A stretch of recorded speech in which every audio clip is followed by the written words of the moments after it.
Hola amigos, ¿qué tal? Buenos días, bienvenidos a Últimas Preguntas. Hoy para hablar de la trata de personas, quizá una de las vulneraciones más graves de los derechos humanos que existe y tal vez una de las más desconocidas. Por eso, aunque lo hemos hecho en otras ocasiones, queremos una vez más detenernos en esta cuestión. Para ello hemos invitado a Begoña Iñarra, que es misionera de Nuestra Señora de África y es además coordinadora de la Comisión contra la Trata de la Archidiócesis de Madrid. Begoña, buenos días. Hola, buenos días. Muchas gracias por estar con nosotros. Como digo, para hablar de un tema, no sé si he sido exagerada, cuando he dicho que es quizá de los más desconocidos, la trata de personas. Sí, es un tema muy desconocido, aunque está a nuestras puertas. Es desconocido porque no conocemos a las víctimas, no sabemos, y sin embargo España es uno de los grandes países, el primer país de prostitución en Europa y seguramente también el primer país en la trata de personas, porque es un país de tránsito y también de donde se realiza la trata. Y también de envío a otros países. Porque cuando hablamos de trata, digo, por definir el tema en el que nos vamos a centrar, cuando hablamos de trata, ¿a qué nos estamos refiriendo? Bueno, cuando hablamos de trata nos referimos primero a una captación. Hay una captación que se hace normalmente en el país de origen, pero puede ser en el mismo país también. Una captación y luego se hace un traslado muchas veces también. Pero lo que verdaderamente es la trata es que se hace, la gente es obligada, forzada a hacer algo que no desea contra su voluntad, que está forzada, sea por la fuerza, por presiones psicológicas, por la situación en la que se encuentran, y esas personas, esa captación se hace para beneficio propio, o sea, sin la voluntad de la persona que es captada, y para beneficio propio del captador, ya sea con una explotación sexual, una explotación laboral, un matrimonio forzado o el pedir limosna, obligados a cometer delitos, etcétera. Los niños soldados en algunos sitios, etcétera. Todo eso son cuando la persona no es libre de decir sí o no. Y si es libre, es forzada a hacer un trabajo contra su voluntad. Y estamos hablando, por tanto, de hombres y mujeres, de mayores, jóvenes y niños. Estamos hablando de explotación sexual, explotación laboral, explotación, por ejemplo, en la mendicidad, como nos dice. ¿Se puede establecer un perfil de las personas que son víctimas de la trata, pero un poco más allá también un perfil de las personas especialmente vulnerables ante esta situación? Bueno, es eso, en realidad es la palabra que has dicho, es la vulnerabilidad, es lo que en realidad caracteriza a las víctimas de trata. Ajá. Y la vulnerabilidad puede ser económica. En muchos casos, la mayoría de los casos, la vulnerabilidad económica tiene una fuerza muy grande.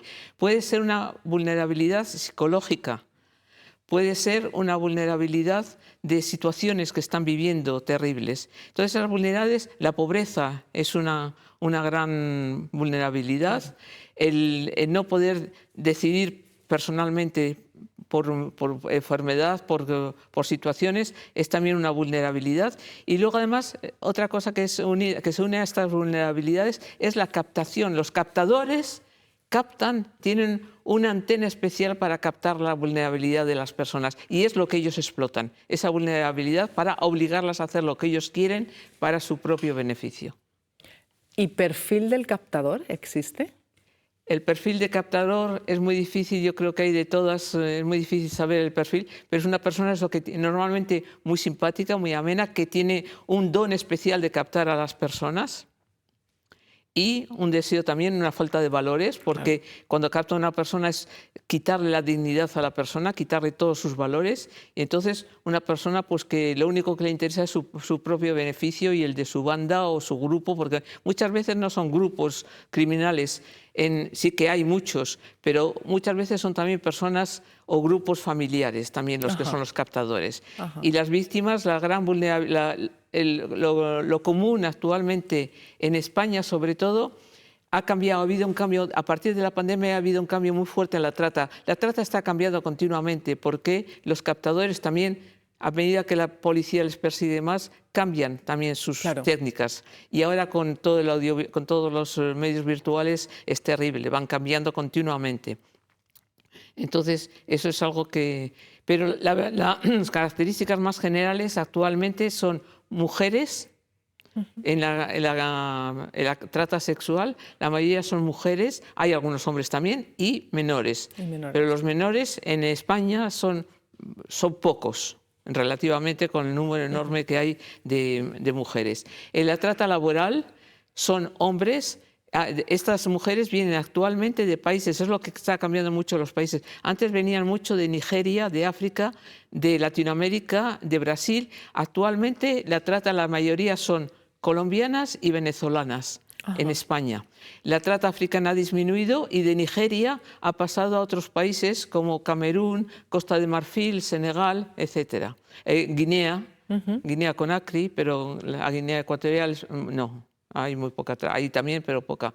Pero entonces el perfil de la trata sexual es una mujer, la mayoría es una mujer entre los 25 y los 34 años. Es la mayoría, pero ahí empiezan, muchas de ellas han empezado como menores y continúan. Claro, y nos decía, o al menos yo lo he entendido al comienzo, que en algunos casos la captación se inicia en el país de origen y llegan al nuestro, pero en otros casos estas mujeres, en este caso, o estos hombres, quizá más en el ámbito laboral, han llegado a España buscando un futuro mejor y se encuentran con que terminan siendo víctimas de una red de trata o de una familia o incluso de una persona, ¿no?, individual. Sí, eso es cierto, o sea, y cada vez más, porque además es que la táctica de los tratantes está cambiando. En Latinoamérica, por ejemplo, antes el tratante le compraba el billete y la víctima y le favorecía, o sea, le ayudaba a llegar, hacía los documentos para llegar hasta el lugar de destino. Le ponía el caramelo, podíamos decir. Pero, y entonces la víctima tenía una deuda que tenía que soldar. Ya.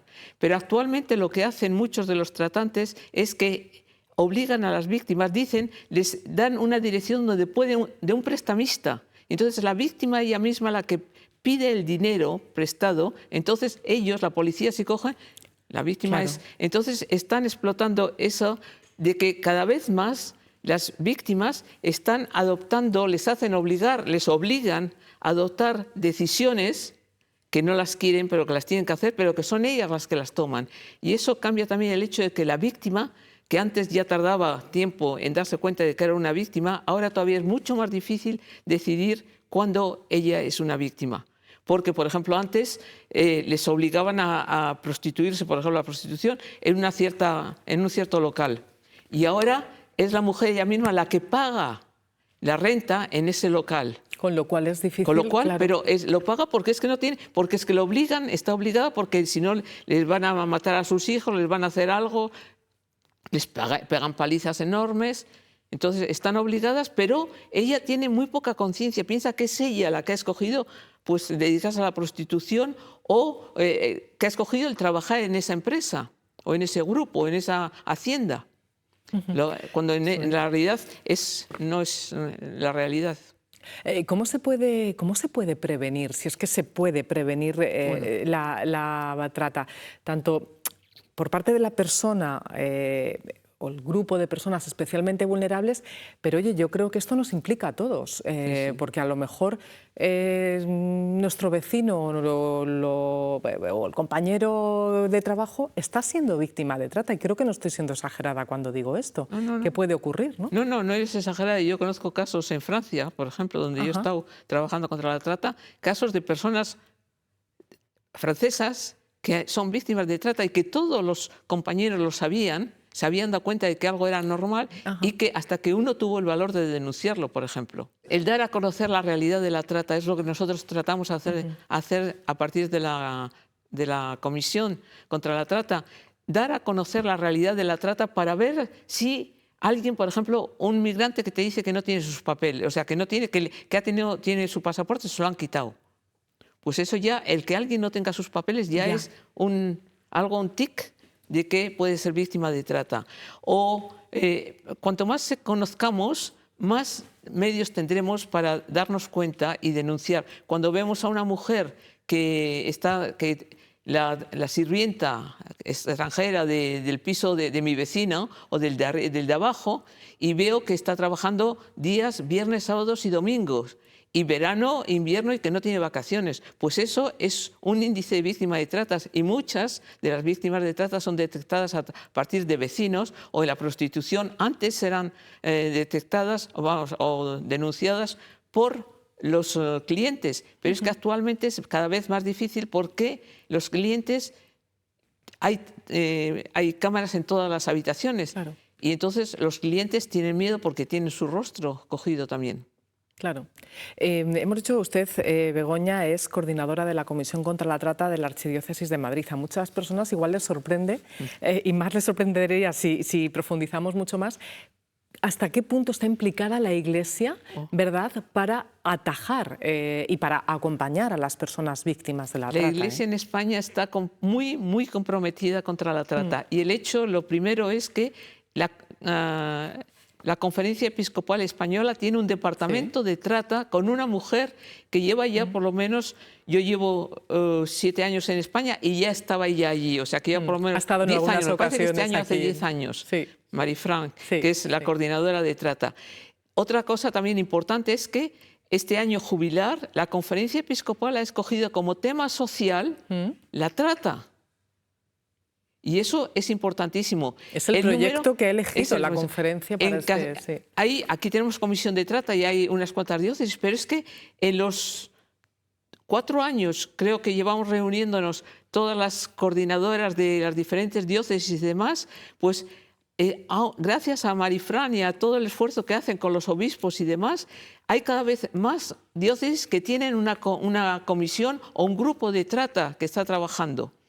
Entonces, la Iglesia está muy en España, tenemos la suerte. Es el primer país que tenía de Europa. Yo trabajo en Renate, que es un grupo europeo de religiosos europeos que trabajamos contra la trata, y éramos el primero en tener eso. Alemania tiene algo parecido, pero mucho menos que lo que tiene España. Entonces, la Iglesia en España está muy comprometida. ¿Y de qué manera se trabaja? Claro, habrá muchas porque son muchas, además, muchas de ellas congregaciones de religiosas y de religiosos también, que son quienes se dedican expresamente, tienen como vocación, como carisma, precisamente el atender esta realidad. Pero así, en líneas generales, ¿de qué manera se trabaja? ¿Qué es lo que hace? Pues bueno, nosotros lo primero que hacemos es sensibilizar, porque eso me parece hoy en la realidad española, donde la mayoría de la gente no sabe lo que es la trata, pues el sensibilizar, el dar sesiones. Damos sesiones continuamente, estamos dispuestos a ir a colegios. Vamos a colegios, pero no tenemos mucha llamada desde los colegios. Pero pues estamos abiertos. Perdón, hacemos la llamada desde aquí a los colegios que les llamen. Exactamente, estamos abiertos a ir a colegios, a universidades. Las hay y nos ha invitado algunas veces a dar charlas a ciertos grupos en la universidad. Es una universidad aquí en Madrid, pero estamos abiertos. Y la sensibilidad nos parece importantísimo. Para nosotros es el primer papel, la sensibilidad, el sensibilizar a la sociedad para que pueda detectar también. Y luego algo que nos parece muy importante es que las parroquias se comprometan. Y algo que estamos empezando a trabajar es que en las parroquias haya grupos de trata, para que cuando haya un caso sepan qué hacer con ello. Hemos dado algunas formaciones a Cáritas el año pasado en la parroquia en el sur, una de las parroquias del sur. Hubo una formación para las Cáritas para formarles sobre la trata. Y Cáritas hace también formaciones sobre la trata, Cáritas Madrid. Y eso es importantísimo porque eso es lo que va a permitir que sea detectada bien por Cáritas en la parroquia, por los vecinos. Cuanto más sepamos sobre la trata, más detectaremos. Insisto en lo que decíamos antes, es que pensamos que no nos atañe esta realidad, pero es que puede que la tengamos más cerca, en personas cercanas a nosotros, y no nos estamos dando cuenta. Sí, porque hoy la realidad es que están en nuestras casas.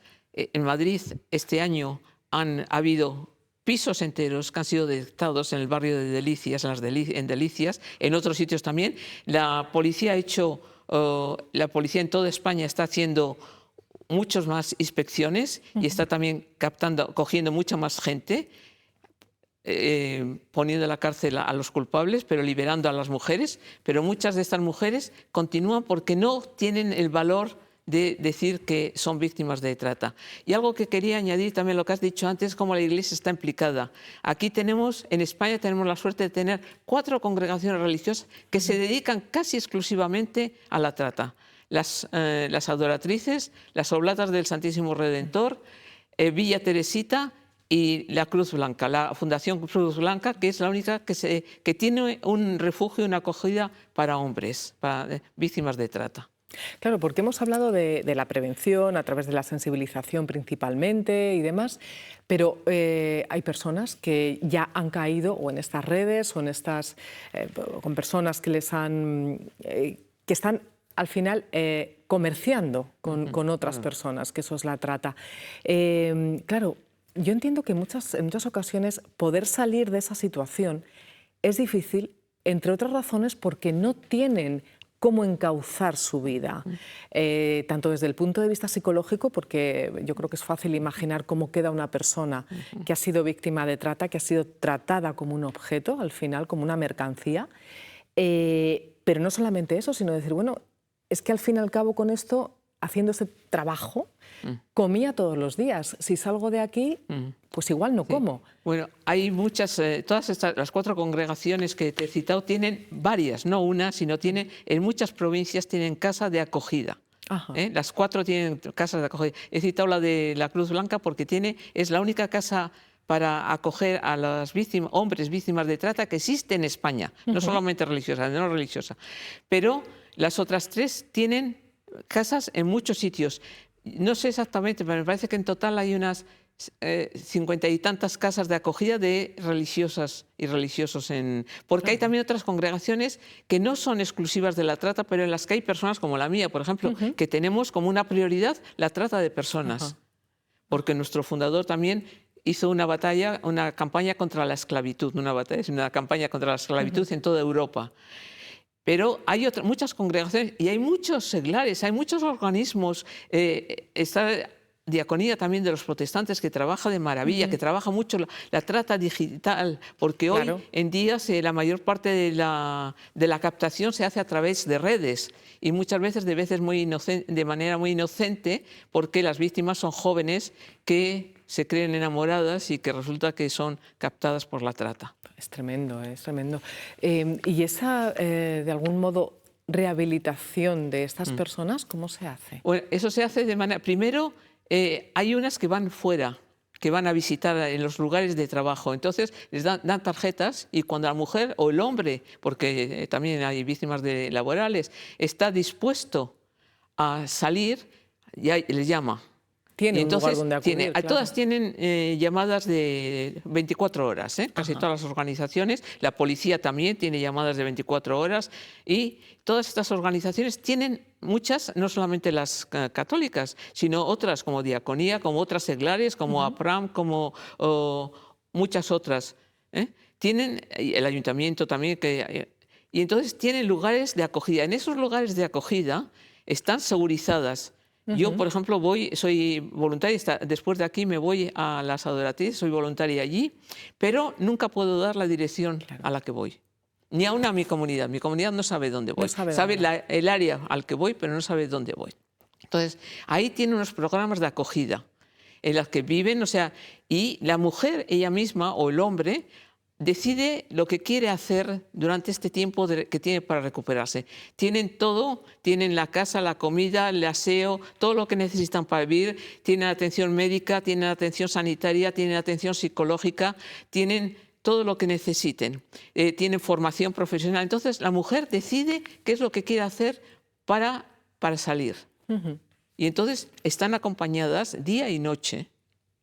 O sea, pueden salir y entrar cuando quieran porque vienen a aprender el español, van a otros sitios, salen, ellas tienen su tarjeta de metro y autobús, pero están acompañadas. Hay siempre una educadora, por lo menos una educadora, a veces más. Entonces, en ese acompañamiento ella misma hace lo que quiere estudiar, lo que quiere seguir y tiene una revisión de vez en cuando con la persona que la acompaña para ver dónde está, dónde va. Entonces, pues este año están muy agradecidas por ese tiempo que se les da. Depende de la persona, pueden ser unos meses, puede ser más tiempo, eso depende de la persona. Y aun cuando salen, luego hay pisos en los que están acompañadas muy poco. Va una de la asociación una vez al mes, 2 veces al mes, viven 3 o 4 juntas. Y entonces, hasta que tengan un trabajo, les da una formación para trabajar y les ayudan a encontrar trabajo. Una vez que las mujeres ya ha encontrado su casa y demás, una manera de vivir, viven independiente, pero están a la fiesta, por ejemplo, de Navidad y a la fiesta, otra fiesta que hay de Santa Micaela, de las adoratrices, yo hablo de las adoratrices que conozco más, y a las oblatas también, el día de Navidad, vienen ellas con sus hijos a veces. Celebrar ahí. Y este año había...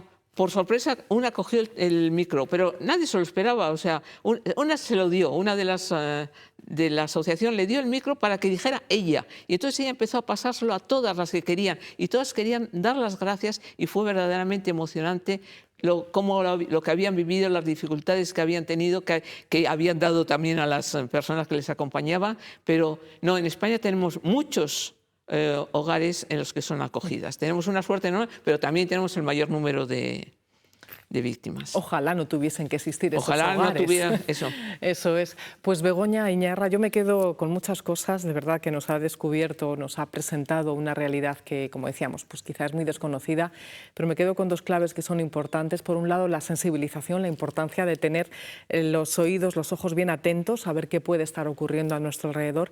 Y creo que no me aventuro mucho al decir que, bueno, quizá alguna persona que está viendo esta conversación está siendo víctima de trata. Hay salida, hay dónde dirigirse y en este caso ya nos ha presentado Begoña Iñarra algunas de las congregaciones en nuestro país que se dedican exclusivamente al tema de la trata, así que es un lugar donde van a ser acogidas y acogidos, que también hay hombres en esta situación. Pues Begoña Iñarra... ¿Puedo decir una cosa? Si hay víctimas de trata podéis llamar a la policía en España, la Guardia Civil, la policía os va a ayudar. Y hay una policía de trata, Guardia Civil de trata especializada, que no va a mirar si tenéis permiso o no, pero que va a Eso es importante, que ayudarlo. muchas veces hay miedo. Va a ayudaros, llamar por teléfono, escribir, lo veis en cualquier sitio, lo podéis encontrar. Y si no, miráis en la Comisión de la Trata, que ahí tenemos también en nuestro sitio internet, tenemos también los números a los que pueden llamar.